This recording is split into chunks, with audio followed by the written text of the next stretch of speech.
Hola, família de Creant un Oasis. Ja tenim un altre vídeo per aquí. Avui ens volem centrar en el tema de l'aigua, una cosa molt important que hem de tenir en compte de poder-la acumular i de poder-la gestionar de tal manera que ens arribi a diferents punts de la finca per poder regar tot el que anem plantant a partir d'ara, perquè aquest hivern serà un hivern de plantar bastants arbres, sobretot, perquè comencin a créixer perquè ens vagin donant ombra, i tot això ho hem de tenir ben gestionat. Hem fet un petit disseny de lo que és la finca, on van els punts d'aigua per poder-la anar acumulant i d'allà d'on sortiran tots els tubs per després connectar-ho amb els tubs de reg. Així que en el vídeo d'avui, com que ja heu vist el vídeo de la bassa, com la vam reconstruir, doncs començarem des de la bassa, com bombegem l'aigua fins als dipòsits al costat de la casa i també on hem situat altres dipòsits que hem comprat per poder-los connectar entre ells i en un futur no gaire llunyà poder començar ja a muntar el sistema de reg dels arbres de la finca. Així que benvinguts al vídeo de l'aigua i esperem que refresqui una mica. Som-hi!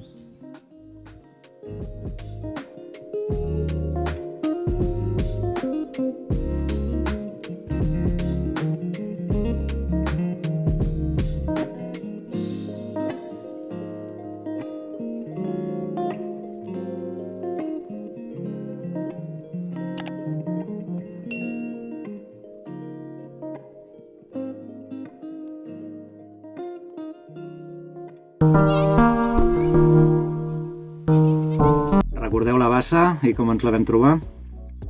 I com la vam deixar després d'impermeabilitzar-la una miqueta? Doncs sembla que ja hem descobert per què no s'omple més.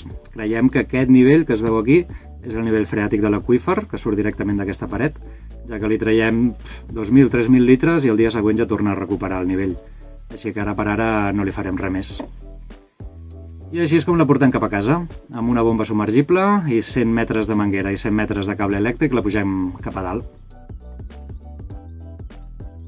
En línia recta fins a casa hi ha uns 75 metres des de la bassa, amb aproximadament uns 30 metres de desnivell. Ara per ara hem de tirar de generador, ja que la bomba solar que tenim no dona per pujar tants metres de desnivell. En un futur haurem de muntar algun sistema autònom per pujar l'aigua sense gastar benzina, així que acceptem propostes. I així anem omplint. Tenim aquest dipòsit d'uns 200 litres, que és el que fem servir com a punt d'aigua per a ús diari, i dos dipòsits de 1.000 litres, aquest que està provisional i un altre que ens dona aigua per la cabana on hi hem muntat la dutxa, el vàter sec i on hi anirà la petita cuina. Que ja ho tenim connectat. El tub travessa el camí enterrat, baixa, tot aquest tram encara s'ha d'enterrar i arriba fins a la cabana. Us deixo un petit tastet de la cabana amb la instal·lació d'aigua ja feta. L'aigua freda que va cap als 3 departaments i l'aigua calenta que puja cap a dalt perquè ens l'escalfi el sol. Si us sembla, deixem el vídeo de la cabana per més endavant. Aquí encara hem de col·locar bé aquests dos dipòsits que aniran aquí. Els hem de fer alguna estructura aprofitant aquestes pedres que no les podem moure. I aquí dalt, a la feixa més alta del terreny, col·locarem 8 dipòsits connectats entre ells perquè ens donguin prou pressió i un cop plens poder gestionar l'aigua sense necessitar cap bomba. I així ho vam fer, amb l'ajut d'un molt bon amic. Els hi vam fer una estructura amb travesses de tren, com o no, per tenir-los tots a nivell i així poder omplir-los tots alhora i que es vagin buidant també simultàniament.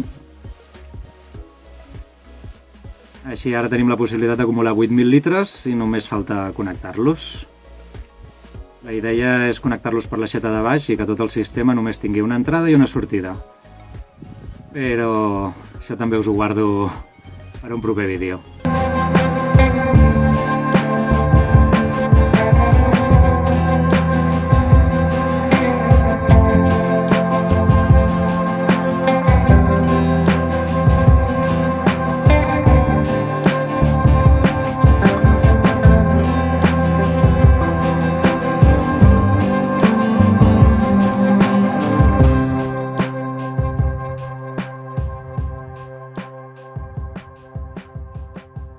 com us deia, de les primeres coses que hem fet és analitzar i passar a paper, i a PC també, l'estat actual del terreny, que hi ha de vegetació, les curves de desnivell, les distàncies, i on van els dipòsits per poder acumular l'aigua, tant d'ús domèstic com la de recollida d'aigües pluvials.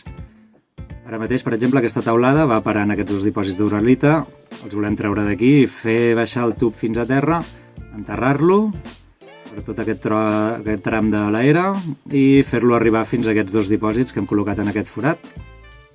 I així podrem regar les feixes de l'est, aquestes que queden just aquí sota. I, evidentment, l'estructura està feta amb fusta de tren, també.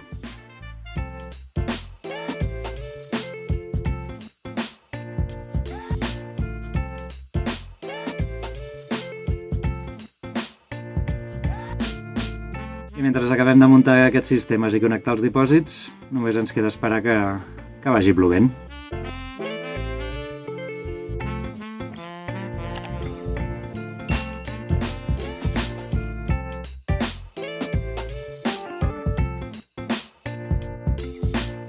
I en el proper vídeo que us hem preparat ens endinsarem una mica en el nostre dia a dia.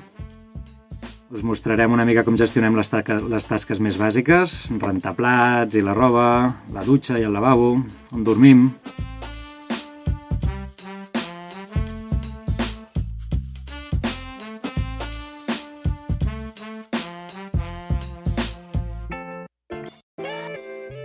Ens veiem en els propers vídeos.